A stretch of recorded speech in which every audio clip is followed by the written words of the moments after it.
মধ্যপ্রাচ্যের অস্থির ইতিহাসে ফেব্রুয়ারি থেকে জুন ২০২৬ পর্যন্ত চলা ইরান, যুক্তরাষ্ট্র ও ইসরায়েলের মধ্যকার সামরিক সংঘাত এক নতুন সমীকরণের জন্ম দিয়েছে।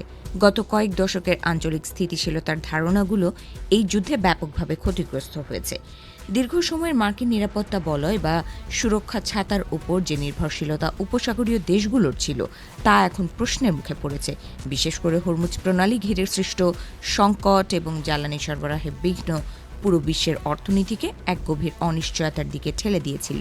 ফলে শেষ পর্যন্ত যুদ্ধরত পক্ষগুলোকে আলোচনার টেবিলে বসতে বাধ্য করে।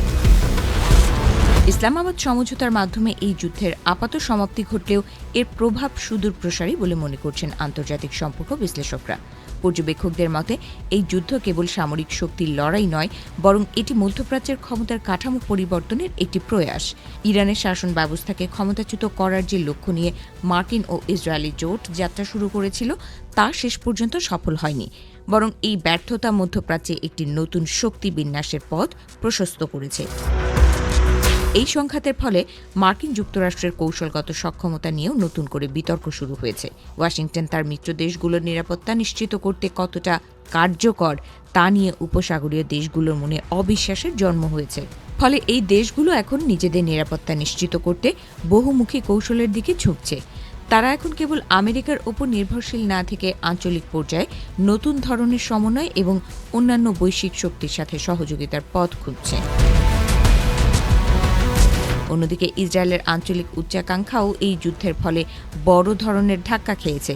বিশেষ করে আব্রাহাম অ্যাকর্ডসকে ঘিরে যে বৃহত্তর আঞ্চলিক পরিবর্তনের স্বপ্ন দেখা হয়েছিল, তা ইরানের সাথে যুক্তরাষ্ট্রের শান্তি চুক্তির পর অনেকটাই ফিকে হয়ে গেছে। বিশ্লেষকরা মনে করছেন, যুদ্ধের এই ফলাফল ইসরায়েলকে কেবল কূটনৈতিকভাবে বিচ্ছিন্ন করেনি, বরং আঞ্চলিক রাজনীতির নতুন বাস্তবতায় তাদের অবস্থানকে আগের চেয়েও আরও বেশি চ্যালেঞ্জিং করে তুলেছে।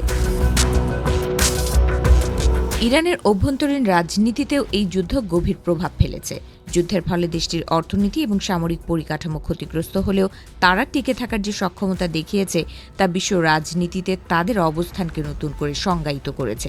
যদিও পারমাণবিক কর্মসূচি এবং ব্যালিস্টিক ক্ষেপণাস্ত্রের মতো স্পর্শকাতর বিষয়গুলো এখনও আলোচনার টেবিলে অমীমাংসিতই রয়ে গেছে, তবুও এই যুদ্ধ প্রমাণ করেছে যে তেহরানকে বাইরে থেকে চাপ প্রয়োগ করে সম্পূর্ণ পরাস্ত করা কঠিন। মধ্যপ্রাচ্যের দেশগুলোর সাধারণ মানুষের মধ্যে এই সংঘাত নিয়ে উদ্বেগ রয়েই গেছে। যুদ্ধের ভয়াবহতা এবং লাখ লাখ মানুষের বাস্তুচ্যুতির ঘটনা অঞ্চলটিকে মানবিক সংকটের মুখে ঠেলে দিয়েছে। সেই সাথে জ্বালানি তেলের দামের অস্থিরতা এবং সরবরাহ ব্যবস্থায় ব্যাঘাত বিশ্ববাজারকেও কাঁপিয়ে দিয়েছে। এই সংকটময় পরিস্থিতিতে আঞ্চলিক শক্তিগুলো এখন নিজেদের কৌশলগত অবস্থান পুনর্বিবেচনা করতে বাধ্য হচ্ছে। আগামী দিনগুলোতে মধ্যপ্রাচ্যের ভবিষ্যৎ অনেকটা নির্ভর করবে সদ্য স্বাক্ষরিত শান্তি চুক্তির শর্তগুলো উভয় পক্ষ কতটুকু মেনে চলে তার ওপর। ইরান ও যুক্তরাষ্ট্রের মধ্যে এই সমঝোতা যদি স্থায়িত্ব পায়, তবে হয়তো অঞ্চলটি এক নতুন স্থিতিশীলতার দিকে এগোতে পারে, কিন্তু যদি কোনো পক্ষ এই চুক্তি ভঙ্গ করে, তবে তা পুরো অঞ্চলকে আবারও এক ভয়াবহ যুদ্ধের দিকে টেনে নিতে পারে বলে আশঙ্কা করছেন বিশেষজ্ঞরা।